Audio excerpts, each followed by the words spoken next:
Welcome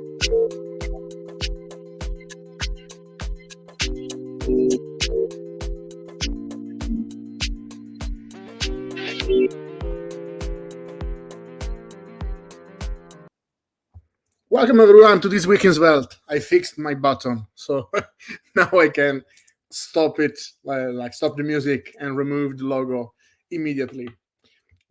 I'm taking you with in this journey around this very silly thing that I'm doing, but I hope you're enjoying. Welcome everyone. This is this week in Svelte, and today is Friday, 10th of May. And we are up for our usual agenda. So we will start with the changelog. We will go over some quick fact. This time is not the usual quick fact. Like it's not the Svelte Summit. It's still far away, but we have a small quick fact which I think is interesting. We don't have a community showcase today, but we will have a discussion. So yeah, feel free to stay tuned. And as usual, I invite you to drop your questions inside the chat, because maybe like if you have any question about web development in general, Svelte especially, we can talk about it. It's open to anyone. Like it's a community thing. So feel free to ask your questions and we may answer them. Let's start with the changelog. And we also have a new release for Svelte 4, incredibly. Yeah, it was probably a small bug around a Svelte component when custom element was destroyed, and it was fixed.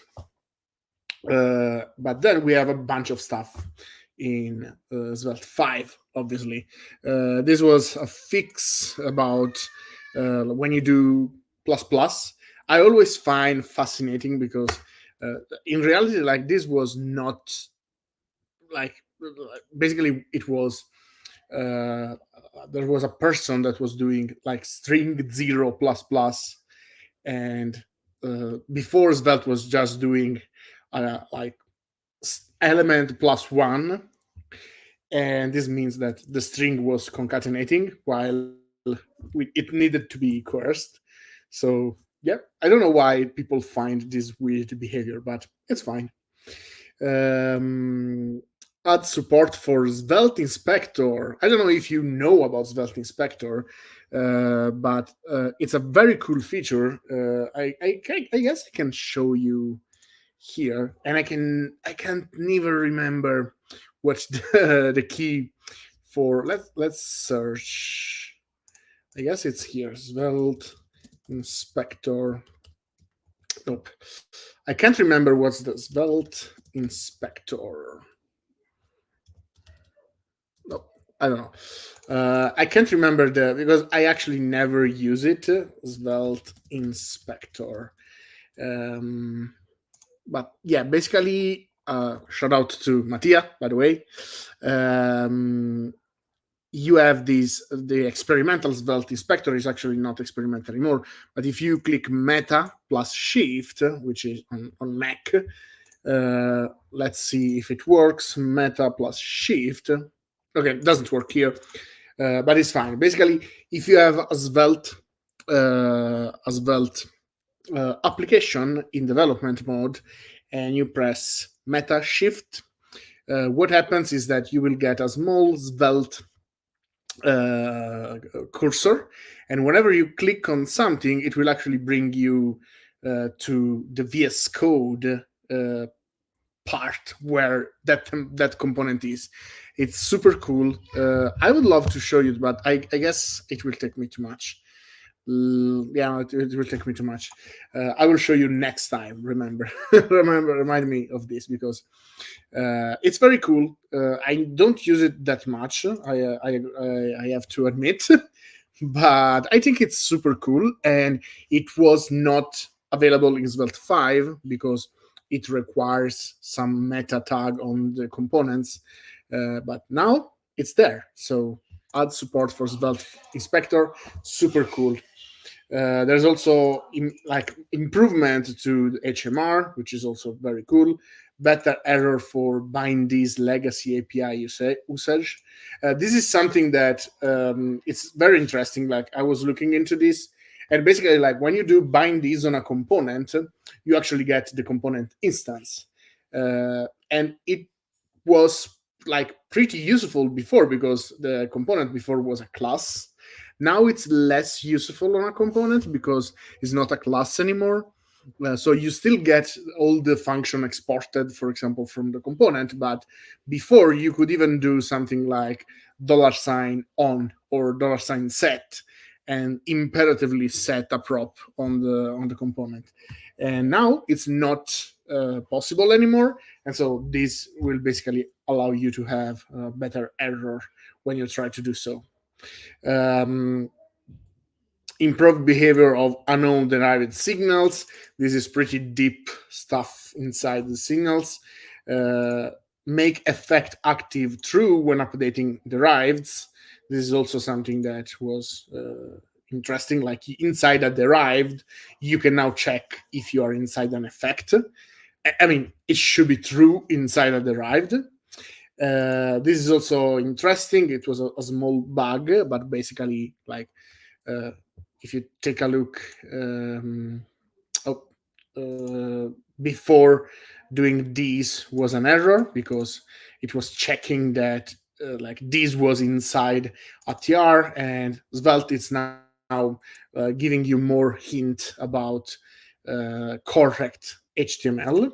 Um, Sorry, let's go back here.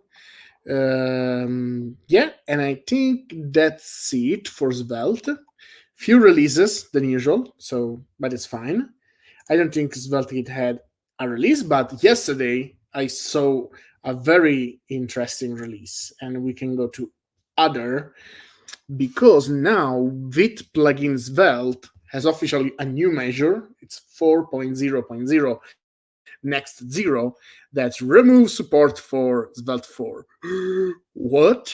Yes. Obviously, the reason why they are doing this is because Vit plugin Svelte 4.0 is meant to be used with Svelte 5.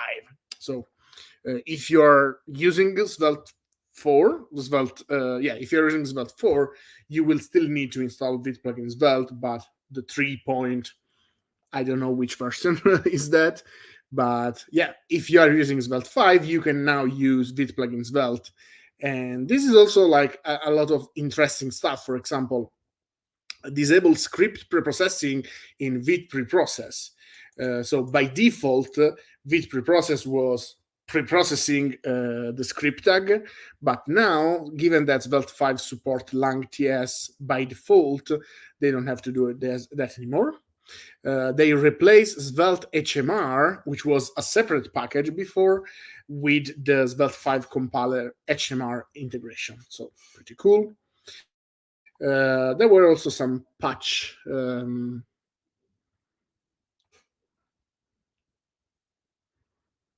Okay, I will answer this soon. Raul, we got a question from Raul in chat that we will answer as soon as we finish this changelog. There's also ESLint plugin Svelte that added some rules. Oh, this is also very interesting. I don't know if you know, but basically, like there is the possibility to there was the possibility to import something from Svelte/internal, which is now deprecated in Svelte 5, and it will throw an error. But before, like some libraries were using Svelte internal stuff, which was not recommended because it's not public API, so it can change in every release. So yeah, it's an interesting ESLint rule that I will probably use. Let's see if there's something interesting. Remove log about experimental status of Svelte 5. Note that breaking changes can still occur while Vit plugin Svelte 4 is in pre-release mode. But you will get the same, like you're probably getting the error, this log about experimental status in Vid plugin 3. So yeah, it's nice. And yeah, is linked parser. And that's it. It was a small changelog, but still very interesting. Let's see if we can answer the question from Raul. So Raul is asking, I want to type def import ts file for JS-doc types in a Svelte project.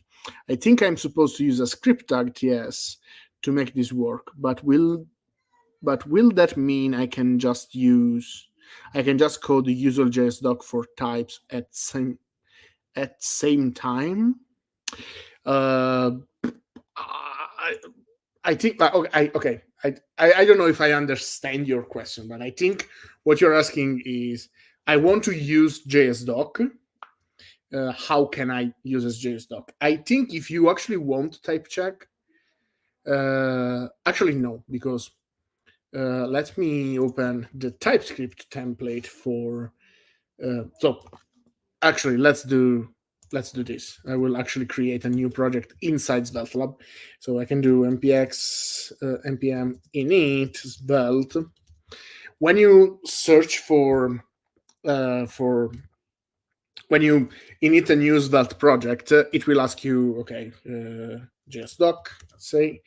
It will ask you if you want to use type check with JavaScript JSDoc comment, TypeScript syntax, or if you don't want type checking at all. If you select yes using JavaScript JSDoc comment, and let's add everything just for fun, you can see that inside your new project, root page.svelte, you can actually use type check just inside the script tag. So if you want to do, I don't know, let my string, first thing first, it's already type checked.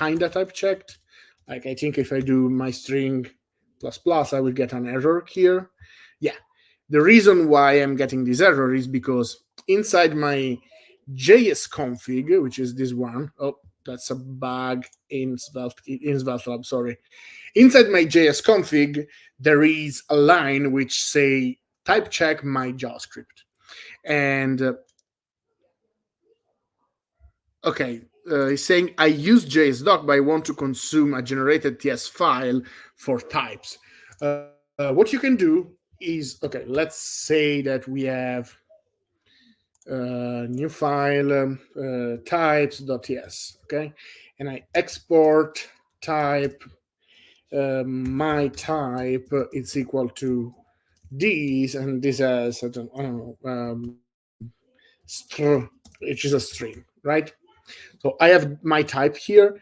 What I can do, I can use the import for JSDoc. So basically what I can do is, if I want to type these, that's annoying.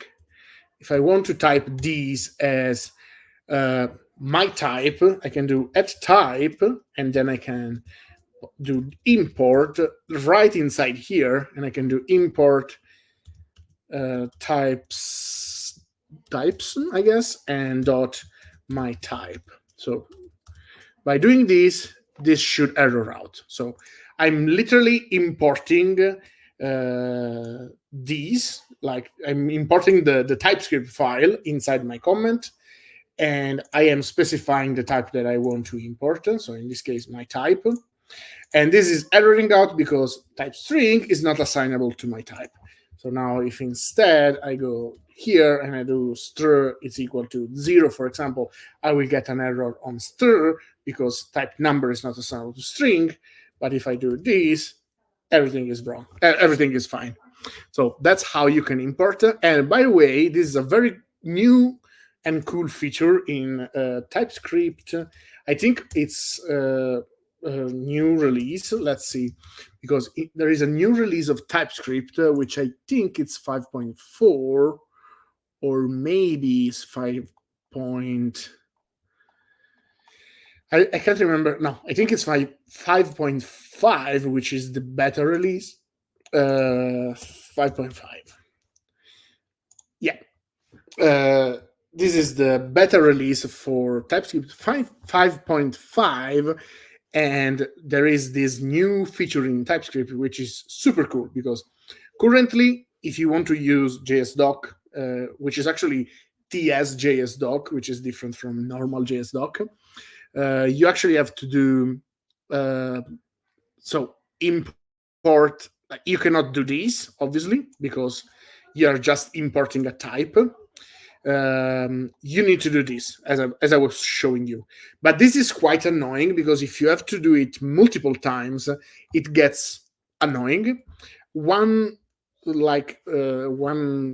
catch could be to do this. So you do type def. This is basically defining a new type. You are defining a new type by importing it, and then you're saying that this some type is actually this.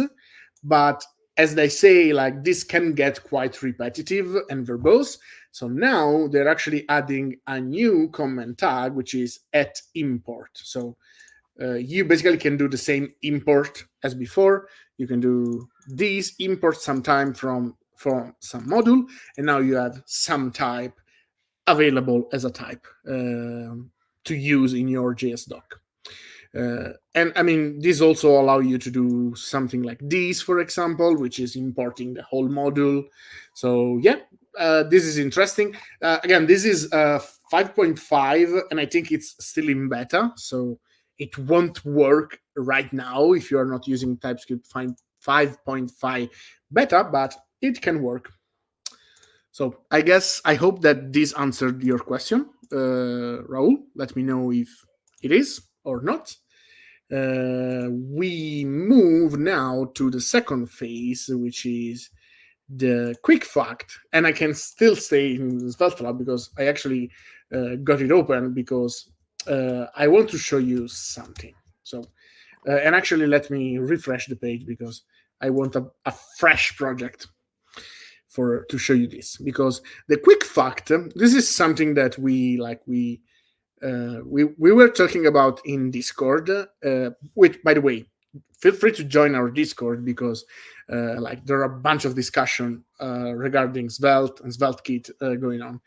And you may or may not know that inside source you can create a hooks.server.ts.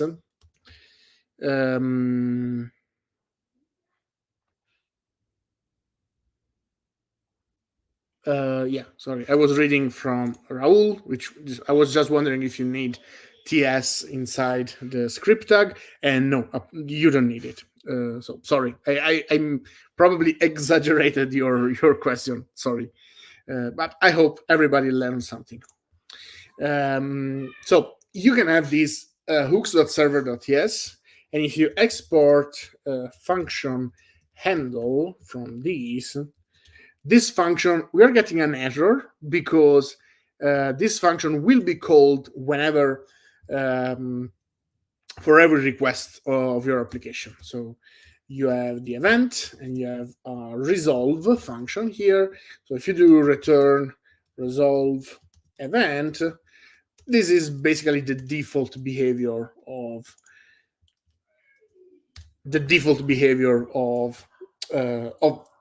SvelteKit. So, like, the default handle function of SvelteKit is this. It's just passing the event to resolve. This resolve will actually invoke all your layout load function or all your page load function, and it will actually render your plus page.svelte. So it's very interesting, because again, this basically runs for every request. So if we do handle here, you get the handle here. And one interesting question that came up on Discord, and again, if you want to join, feel free to join on https://svelte.dev/chat. So join our Discord, because we are talking about Svelte every day. As I was saying, this will be invoked for every request. So every time I refresh the page, it will be invoked. And actually, I think it's invoked multiple times because it's also doing another request sometime. I don't know, like I have to check, but it's invoked for every request basically. And the interesting bit is that even for like, I think the reason why it's been invoked, let's see, can do event dot URL dot to string to see which event, like which URL is being requested. Yeah, it's being requested to time the thing. This is probably some web container stuff. Except for that, this is basically a middleware. And you can also use these to pass information around your application. Here you have access to, for example, locals. These locals, it's an object that basically is being passed around for every layout and page server that you need. And this basically allows you to have, I'll show you, plus layout dot server dot js, because we are actually inside. So if I export function load from this load server load function, I still have access to locals. And what I can do is I can do locals dot from layout is equal to true, right? And if I now try to log these inside my plus page.server, console log locals dot from layout, you can see that it's true. So this, for example, can be used to pass out information to your root. This can be used to pass information from the layout to the page. So I don't know if you want to. I don't know what I can't come up with a good example for this, but it's interesting indeed. And the interesting bit, in my opinion, and this probably also allow you to understand better how SvelteKit works, is that this local, the reason why this local is the same, like you can pass this information around, even if they are in two different files, is because this event is literally the same object that you're using here. So under the hood, SvelteKit, it's importing your handle function, it's importing your layout load function, it's importing your your page load function, and it's calling one after the other with the same event. So every request has its own event object, and these are all the same reference, which is mind bending a bit, but it's super cool. And the reason is because this means that you can pass something even from the hook. So you can do event.locals dot from hooks is equal to true. And if instead we log the whole locals, we can see that we have from hooks and we have from layout. So this is an interesting way. For example, inside your handle hook, you can check for authentication, you can do your DB call, and then set a user locals to know which of your users are actually authenticated. And this is interesting. But the interesting question was, how can I send this information back to the hook? So let's say that I'm inside my plus page.server and I want to send some information back to the hook for some reason. Again, I cannot think of a good example right now of why you want to do this, but just like I'm showing you this because so you know that it's possible to do it. But given that this is actually just like the same reference, you can literally just add something to the locals here. So I can do locals dot from server is equal to true, and now if I, inside my hook, instead of returning resolve, I can do const resolved, for example, is equal to this, and then I can return resolved here. But now what I can do is I can console log event dot locals and locals. This will actually, the problem here is that this is an async function, so in reality I need to await this if I want to receive the information back, async. So let's do await. And now, as you can see, like I'm getting this log from the plus page.server here, and then I am writing to the locals, and I am passing back that information to the hooks by awaiting the resolve and logging here. So this is pretty interesting. Again, I cannot think of a way of why you would do this, but maybe, I don't know, you are fetching some data and you want to keep track of which data is being fetched somewhere. So that's a neat trick, in my opinion. And this really shows that what you are doing when you call resolve event is just calling this layout and this page server. So this resolve is basically looping over every load function and passing this event as the first parameter, which is super cool in my opinion, because like you really can like see how SvelteKit works. I love this kind of stuff.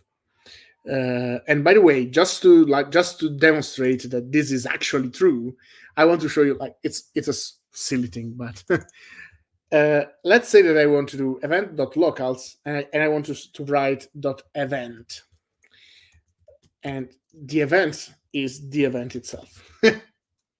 So I'm setting the event as the event. Let me remove the logs for the moment because I don't want to. So we have no log to demonstrate that that event is literally the same event that you're passing in. What we can do is we can, instead of having locals, we can have event, and we cancel log that event is equal to event.locals.event. And that's why it's false. They just messed with me. Maybe they are cloning the object. Yeah, they're probably cloning the object. So yeah, forget about what I said. But yeah, it's super cool. And yeah, locals for the win. I think it's an interesting things to know. So yep, now you know. And let's move to the discussion. We can still be in Svelte Lab to explore these, because the discussion that we want to have is like, this is another kind of a question that we had in Discord, and is when to use plus page.ts over plus page.server.ts. So when to use plus page.ts, when to use plus page.server.ts. So let's explore a bit the difference between the two, and when one should use one or when one should use the other. So let's go back to the basic template. So the plus page.server.ts, as you may know, everything that ends in .server .something in Svelte can only be imported on the server. So this is basically a way for you to keep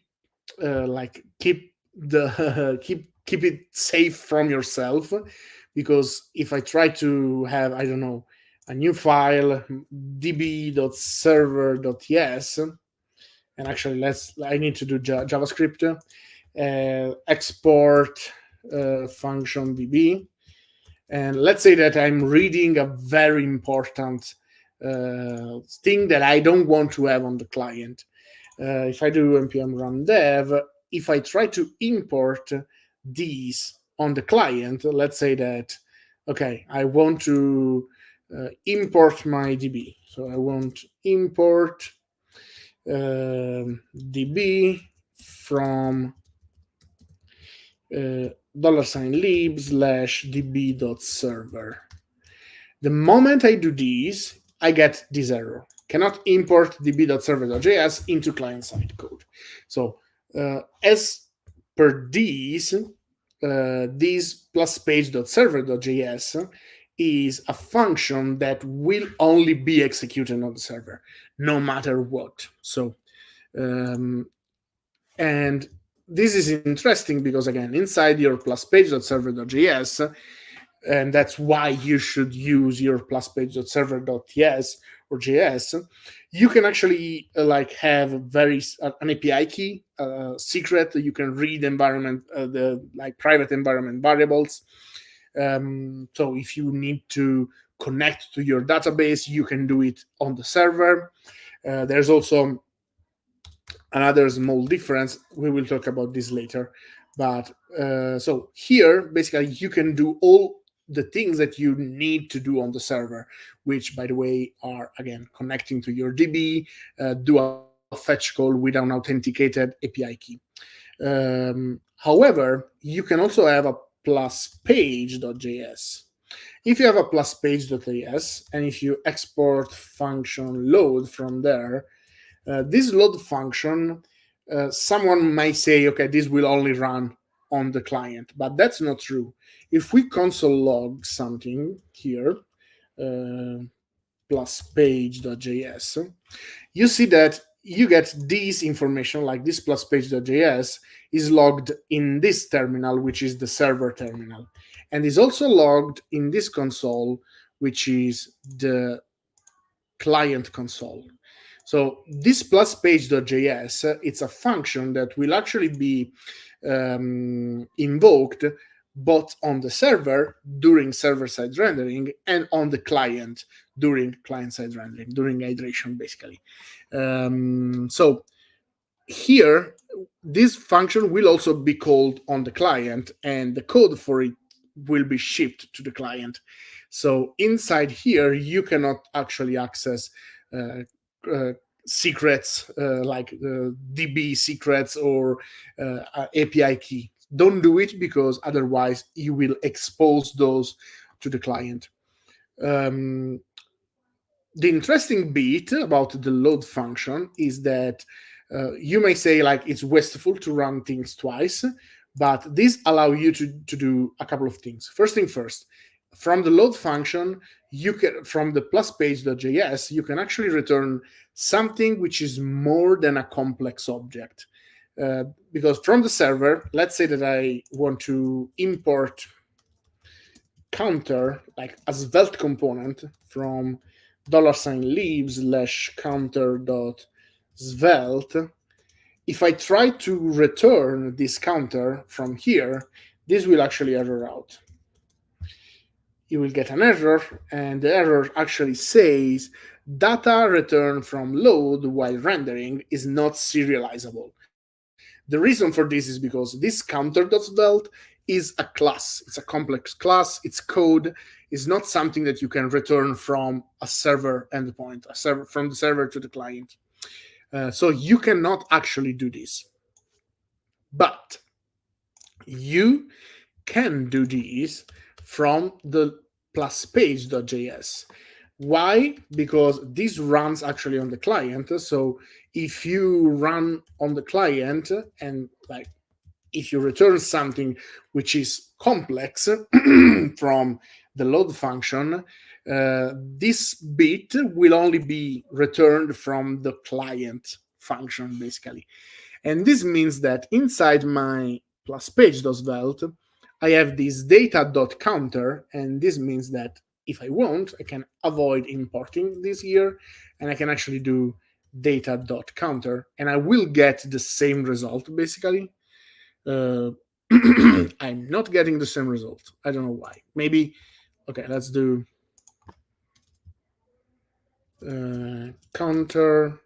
I mean, Oh, you know what? I know why. Because you cannot do this. You need to use Svelte component. So Svelte component, these equal data dot counter. So by doing this, I'm actually returning an interactive component from the load function. This is very powerful, and you can only do this from the plus page.js. And the reason why, again, this works is because if you're returning something which is interactive, which is not streamable, not serializable, when SvelteKit run this function on the server, will just ignore that part. But when it runs the same function on the client, will actually like return a proper instance of the counter component, and you can do whatever you want with it. You can return promises, you can return new date object, you can return a new set and stuff like that. So that's very interesting for this. So this is one of the difference. The other small difference is, let's say that you are fetching something. If you fetch something in the load function of the plus page.js, the fetch will not actually happen twice. The reason for this is because it will happen once on the server, and then the result of the fetch will actually be inlined on the client, and it will just be grabbed by SvelteKit. So this is also an interesting thing to know about the plus page.js. I don't know how to demonstrate this. Maybe with a plus server. Yeah, we can probably do this. Okay, let's do new file, test plus page.server.js, actually plus server.js. I can export function get. I will console log getting fetch happening. Happening. I don't know if I'm spelling this right, but it's fine. And I can return. Let me import JSON from svelte.js/kit. Return JSON. And I want to return, I don't know, fetched equal true. Now, inside my plus page.js, if I use fetch, I can do const value is equal fetch /test, and I can return, and we can actually do a wait. I need to do a thing here. I tend to do this, so don't hate me for this. res.json. So I can get immediately the thing, and I can do value. And if we now show, let's do var dump data.value, I'm getting back fetch true. But now let's see what happens. So if I refresh the page, it's happening twice, but I think it's happening twice for the same reason why the rendering of the first page is happening twice. So it's happening twice. Like it's not being like it's fetched twice, but only because it's this first page that is being fetched twice for some reason. I think it's something that has to do with the web container API. So trust me, but this will actually only happen once. Where it is? Yeah, this will only happen once. So that's another difference, slight difference from the plus page.server.js and the plus page.js. Now, let's get to the meaty part of why you should use the plus page.js whenever you can instead of the plus page.server.ts. The reason is because, as we said, during client-side navigation, so if I have another route, let's say new file about slash plus page.js, and I also want a plus page.svelte, plus page.svelte. Let's say that I href, I'll go back here, export function load. During client-side navigation, this function will only be called on the client. So console log running load function. So about slash plus page.js.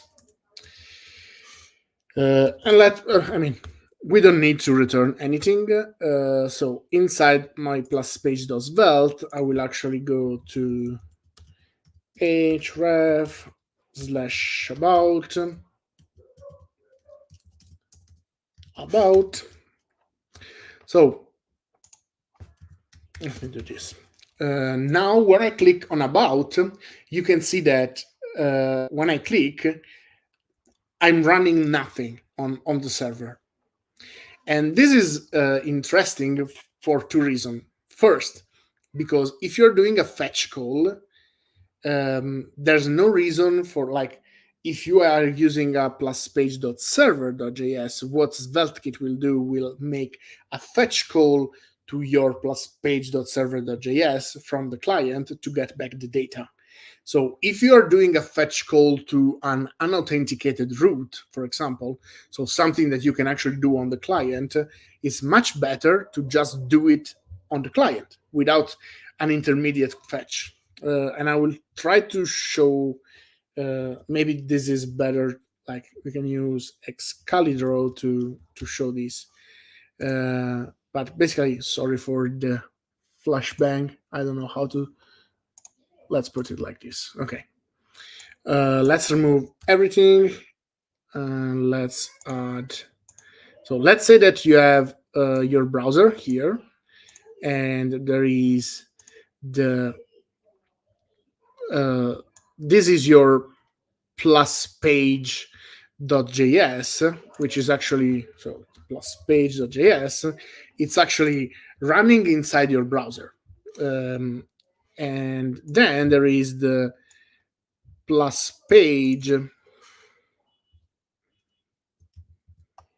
Oh, what am I doing? Okay. So plus page.server.js here. So when the browser navigate, what it will do is it will just run your plus page.js. While if you have a plus page.server.js, it will make a fetch call to this. So fetch. So this is the browser. Let me do browser. So the browser will, if you have only a plus page.js,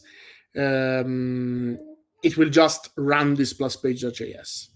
If you have a plus page.server.js, SvelteKit through the browser will make a fetch call to the plus page.server.js to get back the data.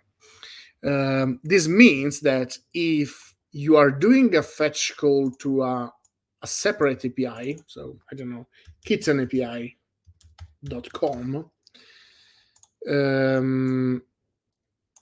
and this is unauthenticated, so you can actually do it from the client. When you client-side navigate, if you have a plus page.js, the browser will just do an API call to kittenapi.com. While if you have a plus page.server.js, it will actually do a fetch call to plus page.server.js, and then the server will make a fetch request to kittenapi.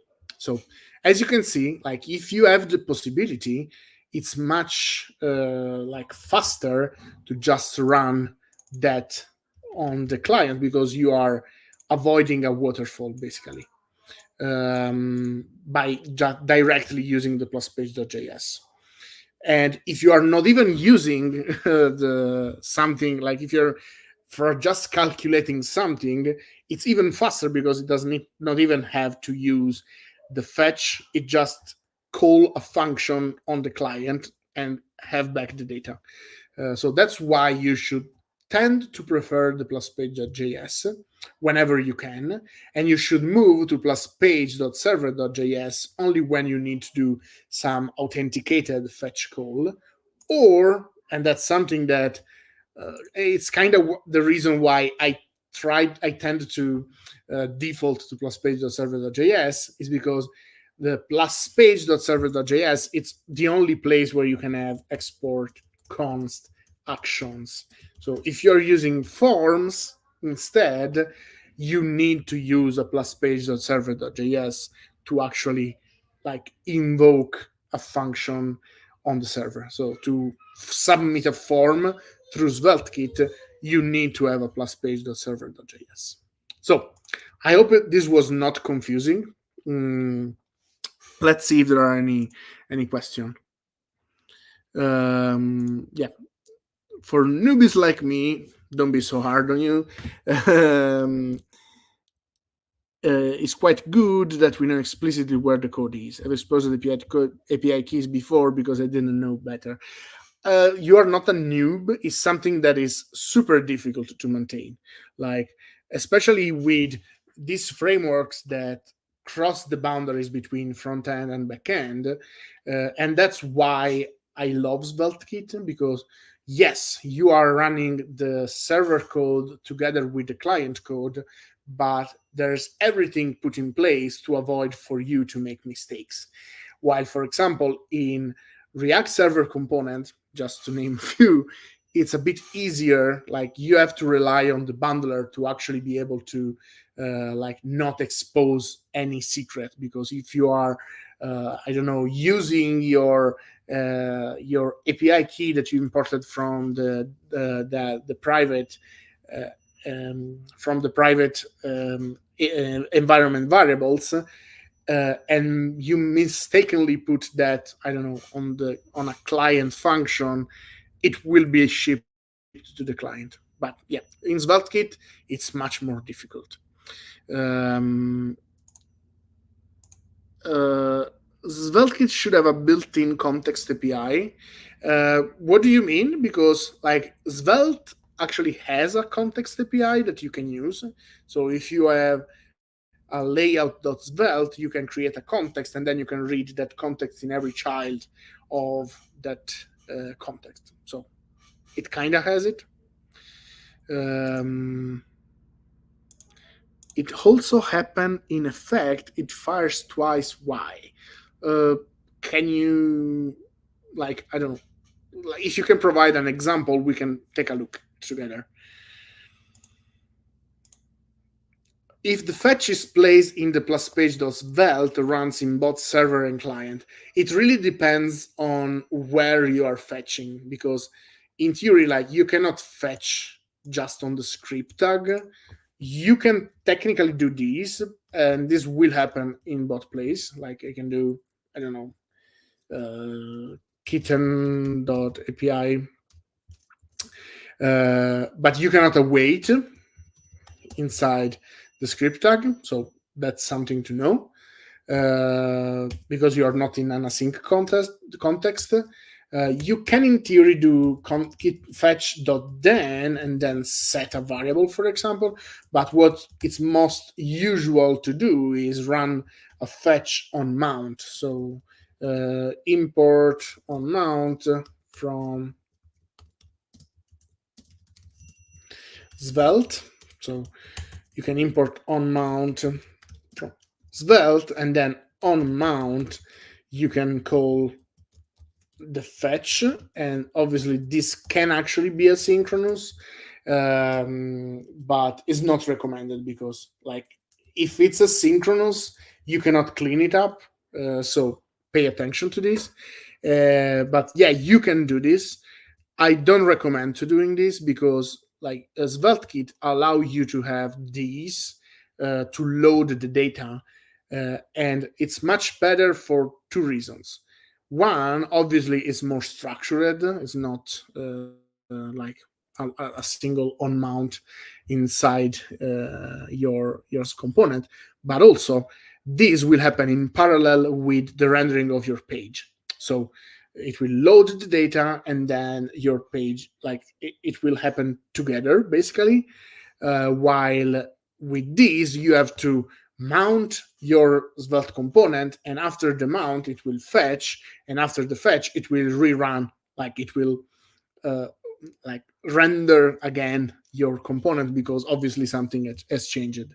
So I would not recommend doing this.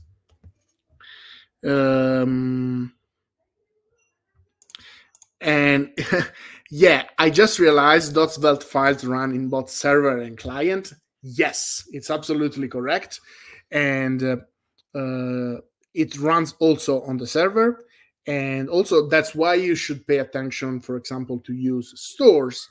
Like, never ever set a store inside your plus page.svelte. You should never do something like $my store is equal to something, because this will actually set this store on the server, and the server is shared between all the requests. So you can actually do it only if you initialize that store in a layout, and then you're getting that from the context. But we are getting ahead.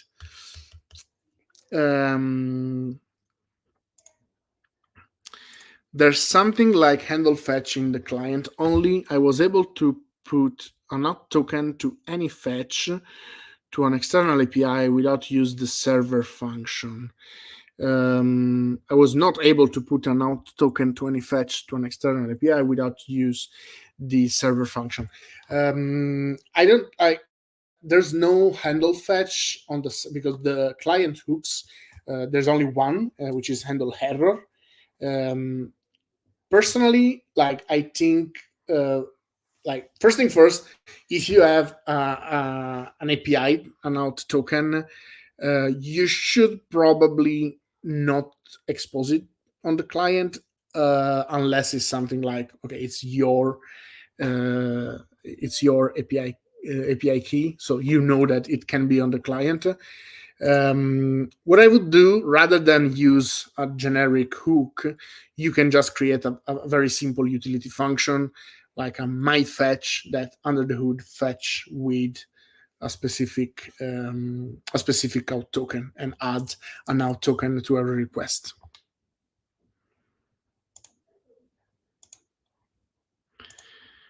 What's the reason why the hook server fired twice explained? Wondering if it was called for both the page and the associated fetch back to plus page.server. No, I don't think it is. I think that's just web container API. So because even if we remove, we can actually try if you want. Let's say we can create a new Svelte lab project. And also, in the meantime, while it loads, I want to, like, what Stalky is saying, it's correct. Like, it's not only about stores, it's every singleton. So every variable that is shared, like, even if you have a simple variable in a module and you are modifying that variable inside a Svelte file, that will be modified for the whole server, basically. So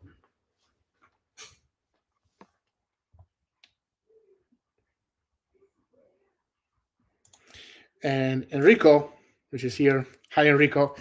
Yeah, it's basically saying what I was saying. Like, you can wrap your fetch with a custom fetch and add the header there with minimal differences. So let's remove the plus page.server, and let's have a new file, not in roots, but in source. Hooks.server.js, I guess. .js. Export function handle. We can get event and resolve with console.log handle, and we return resolve event. This is crashing.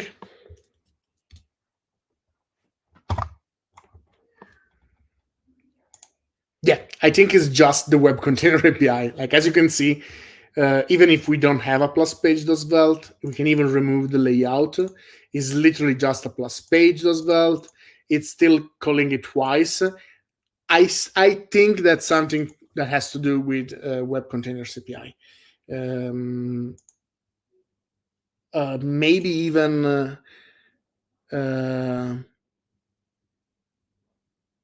maybe it's even like we can see maybe the frame source. Okay, no, I cannot see it because so what could happen sometimes is that inside the HTML you're actually fetching something like the favicon, for example, but in this case there is one. And if there's no favicon, you will actually get two requests to the Svelte server, because if it's not in the static asset, it will fall back to the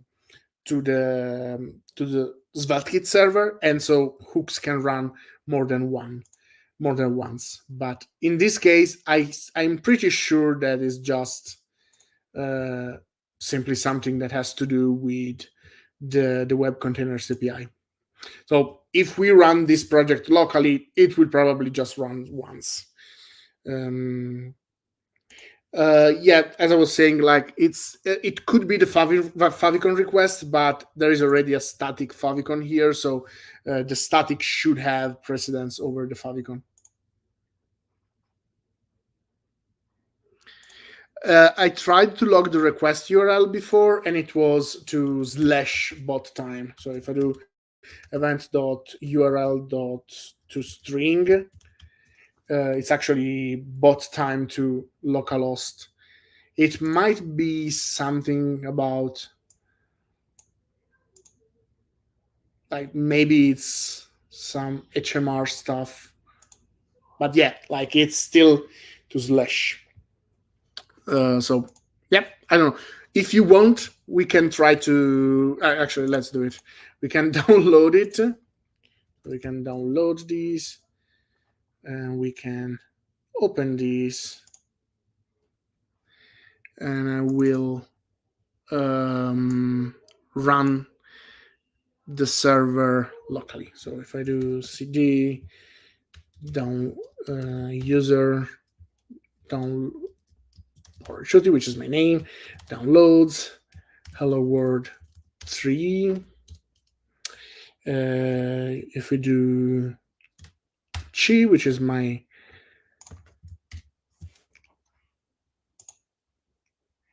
okay, so we have this. We do terminal, new terminal, pm dev, and we open these. Yeah, we can see that it only happened once. If I refresh, only happens to once. So it's just a matter of the web containers, probably. So, yep. And I would say that that's it. So also, I basically kidnapped you for 1 hour. So let's see if there are any other questions. It is okay to spam $state, or better to not as possible? Yeah, if it's something that needs to be reactive, you need $state. Obviously, if you know that you don't care about having those, like, to have something to react to that change, you can avoid putting to the state, and it will make your app a bit faster. Are the docs for Svelte 5 available now? Not more than what you can see here. So you can do Svelte 5.preview.vercel.app, and then if you click on docs, you will get some sort of docs. It's not like it's complete, but like it's mainly focused on what's changing from Svelte 4 to Svelte 5, everything new. And also, I think, like, there is like the plan is to make these complete as soon as possible, because I mean, overall we are in release candidates, so we are getting close to an actual release. So yeah, in the meantime, you can actually check um, this doc here.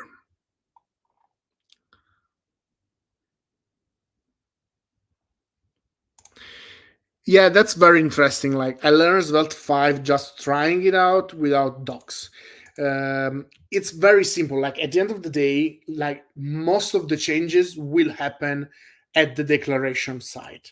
Like, as you can see, like even if you go to the preview and you have an old Svelte 4 component like this, and you try to migrate, it will just change this single line. Obviously, the more complex your component will be, the more things will change. But overall, I think, yeah, I agree. Like, it's not that different.